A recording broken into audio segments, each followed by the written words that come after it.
तो कार लेने से रिलेटेड पहले के 2 वीडियो जो हमने देखे उसमें हमने देखा कि कितने की गाड़ी होनी चाहिए, रनिंग कॉस्ट में क्या हमें सही पड़ता है। आज हम ये देखेंगे कि हमें अपना शौक पूरा करना ही है और मतलब हमें लग्जरी चाहिए ही चाहिए लाइफ में, मगर साथ के साथ हमें फाइनेंशियली भी जेब में भी भारी नहीं पड़ना चाहिए। तो वो तीसरा ऑप्शन सेकेंड हैंड गाड़ी का, क्या वो एक सही ऑप्शन है? क्या उस ऑप्शन को अगर हम अपनी लाइफ में लेते हैं तो उसमें क्या प्रोज एंड कॉन्स हैं, क्या क्या चीज़ें हमें देखनी चाहिए, और सेकेंड हैंड गाड़ी वर्सेस न्यू गाड़ी क्या फ़ायदे नुकसान है, ये सब समझते हैं। बहुत इंटरेस्टिंग वीडियो होने वाला है। चलिए शुरू करते हैं आज का वीडियो। आपको ये जान के बहुत हैरानी होगी कि आज की डेट में used car market is growing better than a new car. जो यूज्ड कार मार्केट पहले बहुत अनस्ट्रक्चर्ड होती थी, धीरे धीरे वो बहुत स्ट्रक्चर्ड होने लगी है। There are new players who are entering into the used car market. बल्कि आप देखोगे कि बहुत सारे ऐसे प्लेयर्स ऑलरेडी हैं, मैं नाम नहीं लूंगा, ऑलरेडी बहुत प्लेयर ऐसे हैं जिनकी पैन इंडिया प्रेजेंस है and they are big brands who are present in the used car market. Even names like Honda, names like Maruti, names like Mahindra, they are into the used car space. और पहले जहां की used car सिर्फ वही लोग लिया करते थे जिनके बजट में कंस्ट्रेन है, जिनके पास पैसे नहीं है, जिनको लगता है कि ज़्यादा पैसे नहीं इन्वेस्ट कर सकते, वही आज एफ्लुएंट क्लास तक यूज्ड कार ले रही है। इनफैक्ट बड़ी बड़ी गाड़ियां यूज्ड कार के तौर पे मिल रही हैं।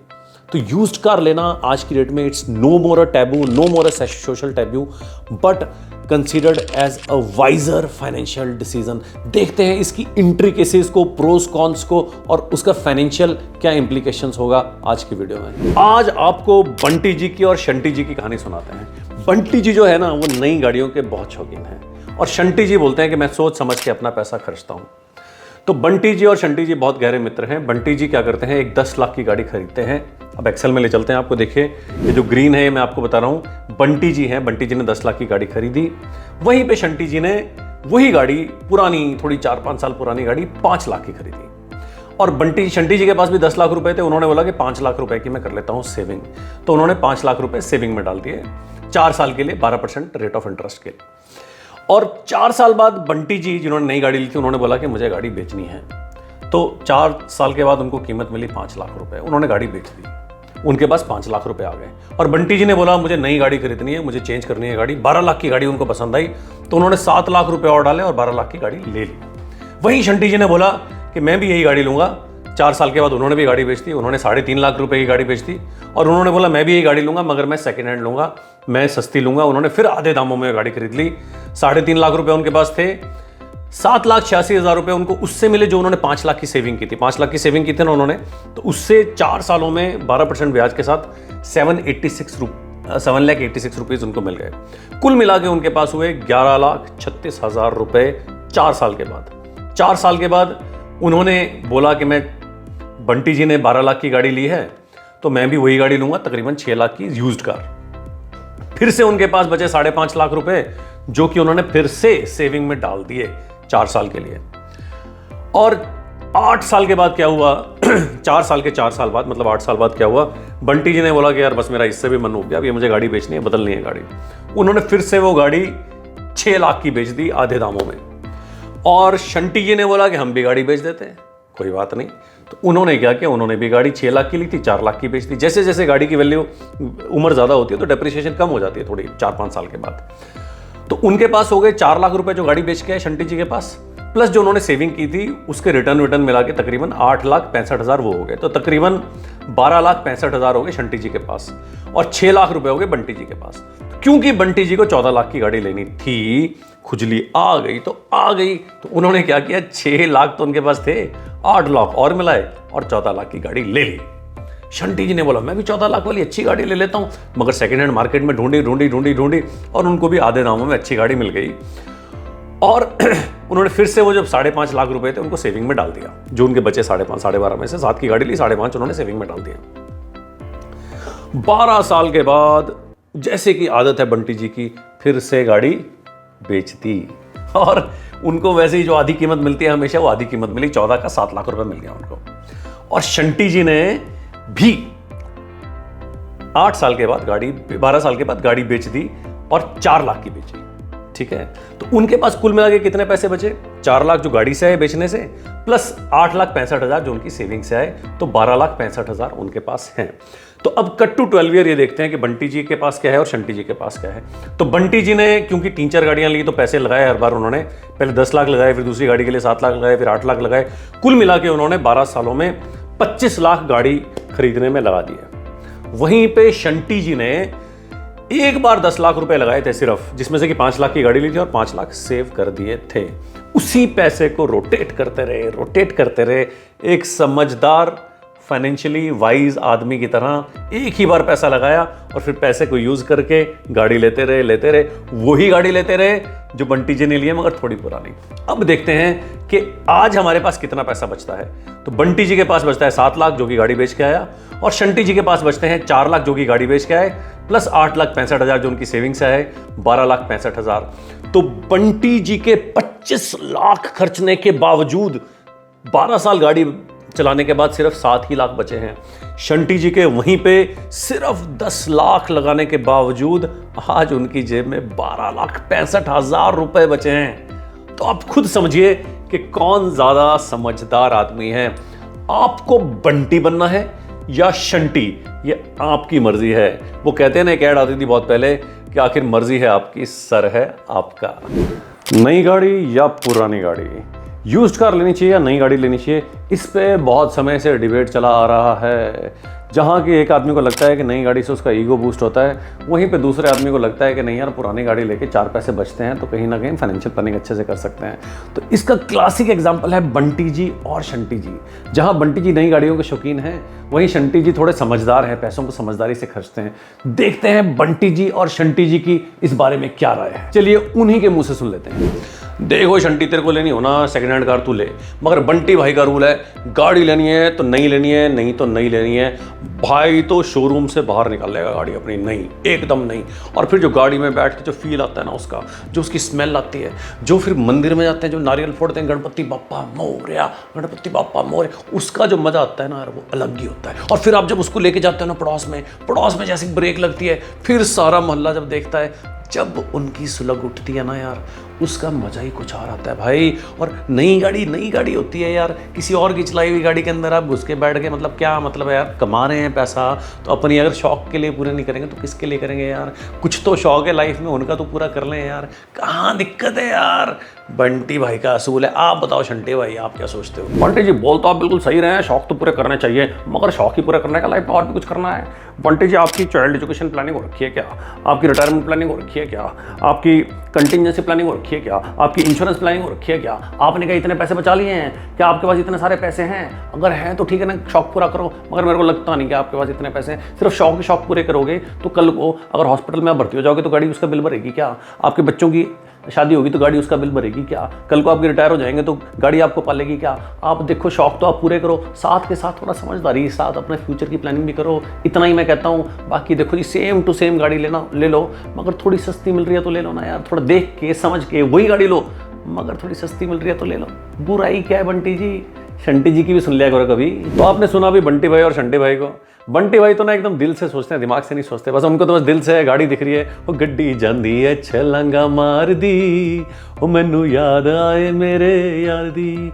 उनको कुछ नहीं चाहिए, फाइनेंशियल प्लानिंग हो रखी है नहीं हो रखी है कुछ नहीं, बस एक बार मन में आया गाड़ी लेनी है, अकाउंट में जितने पैसे निकाल के ढाक से डाल और गाड़ी ले लो। मगर शंटी भाई जो है ना, थोड़ा दिमाग से सोचते हैं, वो ये भी सोचते हैं गाड़ी भी अच्छी चाहिए, साथ में फाइनेंशियली भी सही होना चाहिए। तो आगे चलते हैं वीडियो में और देखते हैं कि नई गाड़ी और पुरानी गाड़ी में क्या प्रोस कॉन्स हैं, और पुरानी गाड़ी लेते हुए हमें क्या क्या चीज़ों का ध्यान रखना चाहिए। तो एक बार फटाफट से नई गाड़ी और यूज्ड कार के प्रोज एंड कॉन्स देख लेते हैं। तो जो नई गाड़ी है उसके प्रोज हैं, एक तो आपको सेटिस्फैक्शन मिलती है, नई गाड़ी मिलती है।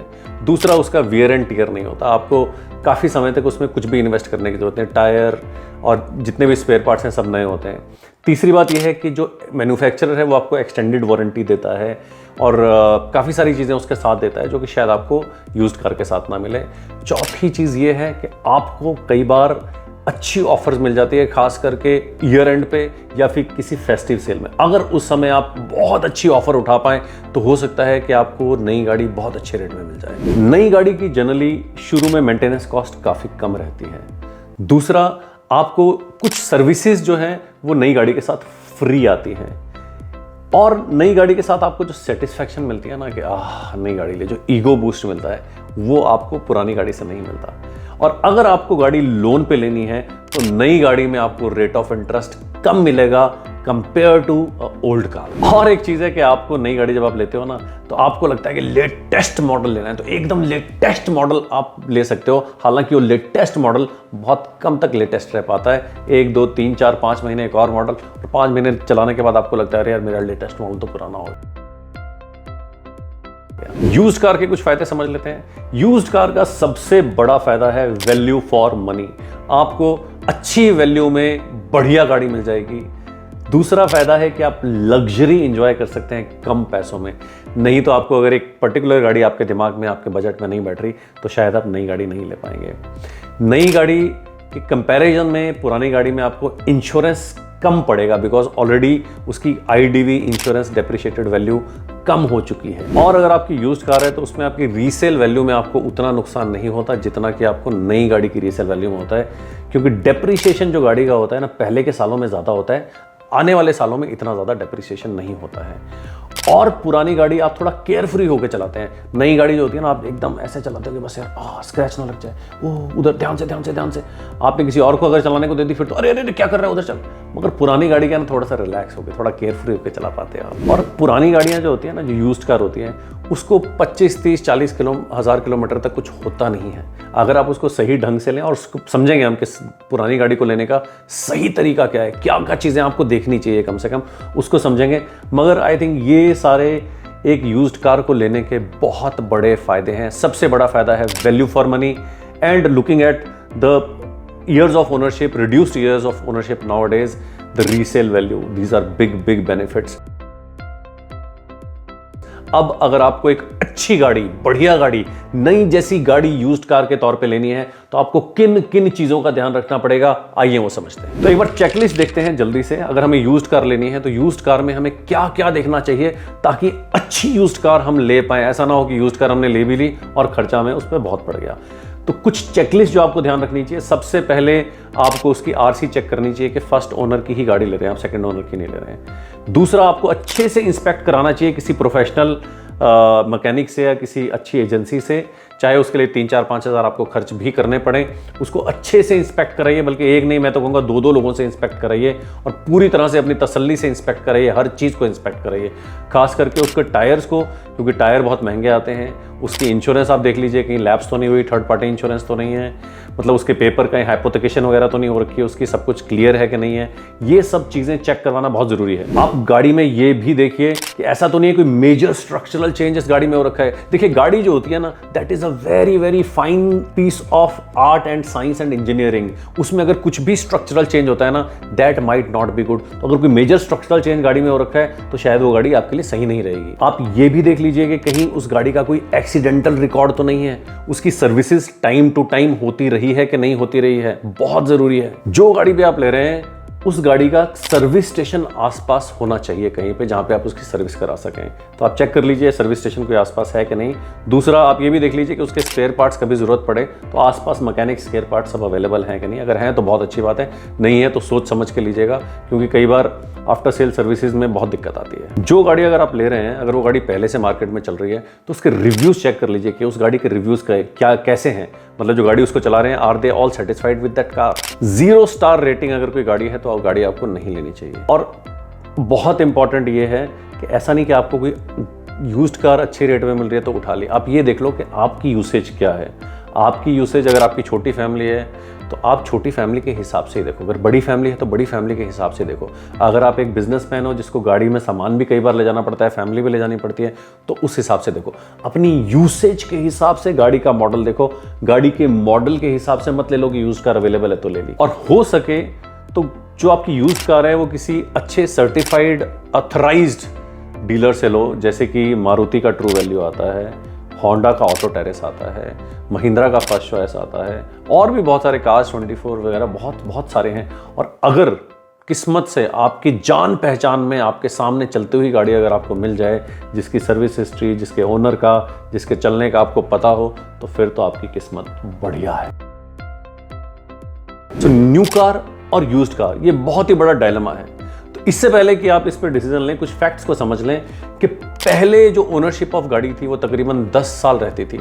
Now the ownership of car has reduced 3 to 5 years. बड़े शहरों में ये 3 साल की है और छोटे शहरों में 5 साल की है। पहले स्टेटस सिंबल नई गाड़ी को लाना माना जाता था और पुरानी गाड़ी को लाना ऐसा माना जाता था कि थोड़ा सा उसको हीन भावना से देखा जाता था। मगर आज की डेट में ऐसा नहीं है। आज की डेट में there are so much senior people I have seen in my close vicinity, और आसपास में मैं देखता हूँ those who are buying old used car, but they are so very proud that they are buying that car, so it is no longer a social stigma. So आज आपने इस पूरे वीडियो में सारे प्रोज एंड कॉन्स जान लिए new car और used car के, और ये भी देख लिया कि कितना फायदा कितना नुकसान है। अब एंड में ये आ जाती है पर्सनल चॉइस। अगर आपका शौक बहुत ज़रूरी है या फिर आपकी पूरी फाइनेंशियल प्लानिंग हो रखी है और आपके पास पैसे बहुत ज़्यादा हैं, थोड़े मुझे भी भेज दीजिएगा, तो आप नई गाड़ी ले लीजिए। मगर अगर आपकी फाइनेंशियल प्लानिंग नहीं हुई है, ऑलरेडी कुछ EMI चल रही हैं, आपको लेना गाड़ी बहुत ज़रूरी है, तो डेफिनेटली आप पुरानी गाड़ी को भी देखिए। पुरानी गाड़ी बुरी नहीं होती, यूज्ड कार बुरी नहीं होती। यूज्ड कार को देखभाल के लीजिए। आजकल बहुत ऐसे प्लेटफॉर्म हैं जहां यूज्ड कार मिलती है, देखिए और लीजिए। तो ये 3 सीरीज जो वीडियोस की थी गाड़ी से रिलेटेड, उम्मीद करता हूं कि आपके सारे क्वेश्चंस गाड़ी खरीदने से रिलेटेड हैं, उनके आंसर आपको मिल चुके होंगे कि आपको नई गाड़ी लेनी चाहिए, पुरानी लेनी चाहिए, कितने की लेनी चाहिए, रनिंग कॉस्ट कितनी होती है गाड़ी की, और थंब रूल्स क्या होते हैं गाड़ी को लेने के। तो उम्मीद करता हूं अब आप ब्लाइंड डिसीजन नहीं लेंगे गाड़ी लेने का, एक अच्छे फाइनेंशियली वाइज आदमी की तरह एक वाइज डिसीजन लेंगे। मैं उम्मीद करता हूं कि आप अपने फाइनेंशियल गोल्स को बहुत प्लानिंग के साथ लाइफ में लेके चलें। इमोशनली अपने फाइनेंशियल गोल्स को कभी भी नहीं चलना चाहिए। इमोशंस को और फाइनेंशियल गोल्स को हमेशा अलग अलग रखना चाहिए। तो चलते हैं अभी लाइफ की जर्नी में आगे। उम्मीद करता हूं कि आपकी लाइफ की जर्नी भी बहुत अच्छी रहेगी। बाय बाय, मिलते हैं अगले वीडियो में ऐसे ही किसी अच्छे कंटेंट के साथ। अपना ख्याल रखिएगा और गाड़ी बहुत सोच समझ के लीजिएगा।